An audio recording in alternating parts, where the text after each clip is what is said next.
ni amendable, ni négociable et retrait. C'est compliqué parce qu'on a en face de nous un gouvernement qui refuse d'écouter, qui refuse de reconnaître quelle est la réalité sociale, le fait que son projet de loi est contesté par l'opinion, est contesté par les organisations sociales et même contesté par une partie de sa majorité. Donc finalement, face à cet entêtement, c'est extrêmement important de notre côté qu'on réaffirme aussi notre détermination, notre volonté de construire le rapport de force pour se faire entendre. On ne peut pas tous les 4 matins se plaindre de l'abstention des jeunes aux élections, du score du Front National qui est de plus en plus important à chaque scrutin, et ensuite expliquer tranquillement sur une chaîne de radio que, en tant que président de la République, François Hollande il n'a pas été élu pour faire le projet de loi travail, tout le monde conteste ce projet de loi travail, mais qu'il va le faire quand même, parce que finalement il n'en a rien à faire de l'opinion des jeunes et des salariés de ce pays. Donc je crois que là, il y a une question qui est forte et qui fait que cette mobilisation, c'est vrai, elle est en train de prendre un sens supplémentaire. C'est non seulement encore et toujours une contestation contre la loi travail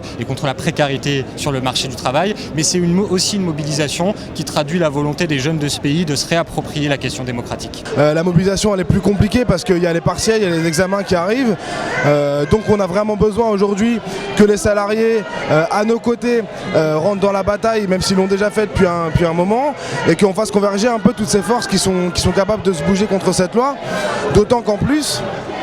nous on va essayer de continuer la bataille sous plusieurs formes, avec notamment une consultation populaire qu'on va lancer dans tous les quartiers, à la sortie des lycées, dans les lieux de passage, dans les lieux de vie des jeunes, pour les faire voter contre cette loi, ou pour cette loi comme ils voudront, mais on pense que majoritairement ils voteront contre, en réponse aussi au 49.3 qui pour nous est un véritable déni de démocratie. On fait la démonstration depuis 3 mois maintenant que les jeunes ils veulent pas de ce projet de loi, que en plus la population non plus, puisqu'il y a plus de 73% de l'opinion qui est contre. Donc bien sûr c'est de l'obstination, c'est de l'entêtement, ça valide la stratégie du 49.3 et de pas écouter aujourd'hui ce qui s'exprime dans la population. En même temps Chirac il avait annoncé 2 jours avant le retrait du CPE qu'il ne reviendrait pas sur la loi, donc c'est pas pour autant que la bataille elle est perdue, c'est pas pour autant qu'on va arrêter de se battre et de mobiliser les jeunes autour de nous. S'il veut continuer dans cette voie, il se condamne lui-même à l'échec, parce que c'est aussi les jeunes qui l'ont porté au pouvoir pour battre Sarkozy en 2012. Alors nous on va continuer à faire entendre notre voix, il peut être obstiné s'il veut, je pense qu'on l'est plus que lui. Parce qu'on sait très bien qu'une loi qui passe dans le privé, elle passe ensuite dans le public. Et puis en plus,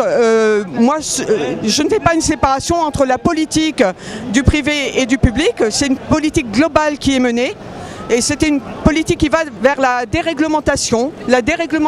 des droits des travailleurs, parce qu'on cherche à faire en sorte que le travailleur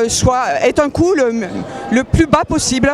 pour toujours faire des profits. Moi j'appelle à la grève reconductible et à la grève générale, parce que contre toutes les attaques du gouvernement, il n'y a pas 36 000 choses à faire. Les jeunes de Nuit debout nous montrent le chemin. Il faut remettre en question cette politique globale qui est une politique pour les patrons, pour le MEDEF et pour la marchandisation de tout ce qui faisait la gloire de la France jusqu'à présent, c'est-à-dire les services publics qui étaient là pour donner des droits à chacun selon ce qu'il était et pas selon leurs moyens.